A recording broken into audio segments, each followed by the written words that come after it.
What does SoftStartRV do and how does it work? Compressor motors are connected in a way that lets them draw as much power as required to get up to speed quickly. Because of this design, the motors require a massive current surge when they start. On each motor identification plate, there's a notice called LRA. This is an abbreviation for locked rotor amps and is the maximum current the motor can draw, according to the manufacturer. During a typical start, you can expect your compressor to draw this current from the supply. RV rooftop 16,000 BTU compressors are rated around 50 to 60 amps.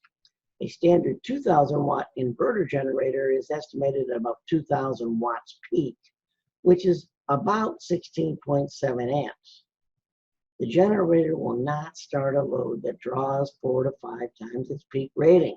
The solution is to reduce the peak LRA, so we created SoftStartRV.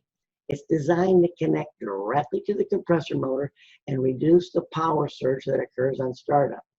It achieves this by gradually increasing this power until the compressor is running. This increases the time it takes the motor to get up to speed and creates a very smooth start that reduces the peak current by up to 65 to 70% or more. A rooftop 16,000 BTU compressor can now start with under 20 amps of current.